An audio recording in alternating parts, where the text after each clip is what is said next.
আসসালামু আলাইকুম। আজকে আমরা দেখব যে কোনো গাছ লাগানোর জন্য আদর্শ মাটি তৈরির পুরো প্রক্রিয়া।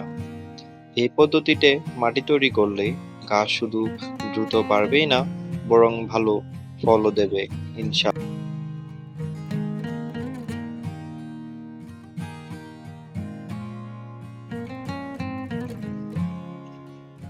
শুরুতেই আমি কিছু ভাঙা ইট নিয়েছি, যা টবের নিচে ব্যবহার করব। এর ফলে মাটি সহজে নিষ্কাশন হবে আর গাছের শিকড়ে পানি জমে। হাড়ের গুঁড়া নিয়েছি 15% মতো, নিম খৈল নিয়েছি 15% এবং জৈব সার নিয়েছি 20% মতো। না, এরপর নিয়েছি ঘর তৈরির সাধারণ লাল বালি 20% মতো, আর বাকি অংশে বাগানের পরিণত বেলে মাটি।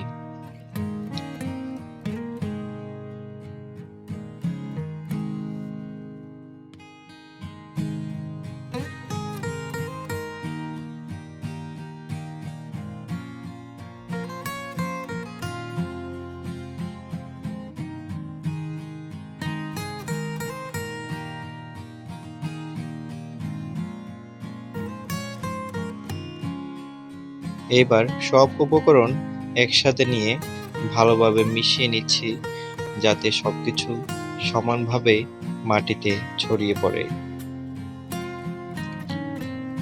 এখন একটি 8 ইঞ্চি মাপের টব নিয়েছি। প্রথমে নিচে ইটের টুকরো দিচ্ছি, তারপর তৈরি করে রাখা মাটি দিয়ে পুরো টবটা ভরে ফেলব। আজ আমি লাগাবো একটি শরীফা গাছের চারা। চারা গাছের গোড়ায় একটু কাদামাটি ছিল, সেটা আমি একটু সরিয়ে নিচ্ছি। এরপর চারা গাছটিকে যত্ন সহকারে টবের মাঝে স্থাপন করব।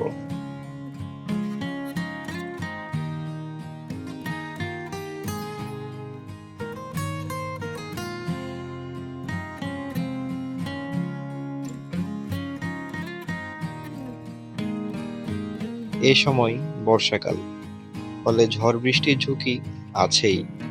গাছ যেন নড়েচড়ে না যায়, সেজন্য একটি খুঁটির সাহায্যে গাছটিকে ভালোভাবে বেঁধে দিব।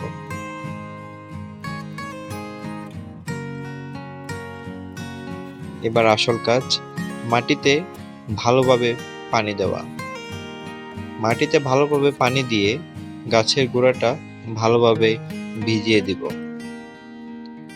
শেষে গাছটিকে এমন একটি জায়গায় রাখবো যেখানে হালকা ছায়া থাকবে, তবে সরাসরি রোদ পড়বে না।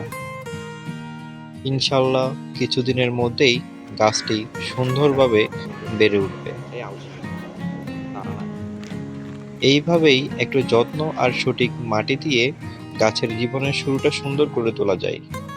আপনারাও গাছ লাগান, গাছের যত্ন নিন, প্রকৃতিকে ভালোবাসুন। আসসালামু আলাইকুম।